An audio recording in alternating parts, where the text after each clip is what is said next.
L'amour, comme une rivière, a une source. Connais-tu la source de l'amour?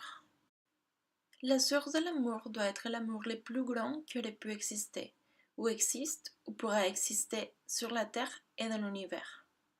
Un amour si fort qui surpasse tout. Mais un jour, quelqu'un aurait pu aimer d'une manière si forte, surpassant tout autre type d'amour? Cet amour pourrait être comme celui entre deux amis, mais meilleur. Comme celui qui a un époux pour son épouse, mais plus grand. Il pourrait être similaire à celui d'une mère ou d'un père pour son enfant, mais plus fort. Et qu'en est-il d'aimer ses ennemis? En général, nous n'aimons pas nos ennemis naturellement. Il est difficile pour nous d'aimer ceux qui nous offensent et qui nous font du mal. Et qui pourrait aimer ses ennemis au point de donner sa vie pour eux?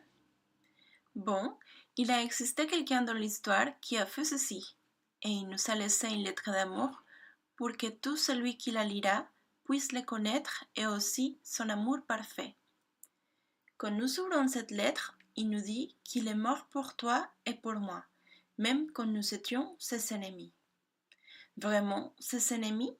Oui, parce qu'on pratique tous le mal, comme par exemple avoir de jalousie, avoir des conflits, être égoïste et d'autres actions que nous faisons qui font du mal aux autres et à nous-mêmes.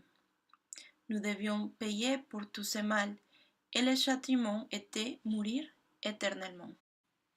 L'auteur de cette lettre d'amour, pour éviter que nous mourions éternellement, il a pris notre place et il a décidé de mourir pour toi et pour moi.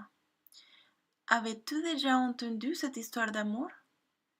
Elle a eu lieu il y a 2000 ans et l'auteur de cette lettre s'appelle Jésus, qui signifie Dieu sauve. Il est notre sauveur, car il nous a libérés de mourir éternellement.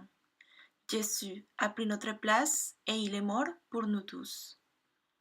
Maintenant, je t'invite à continuer de lire avec moi cette lettre d'amour du début jusqu'à la fin, afin de connaître ce qui nous dit l'auteur de l'amour parfait.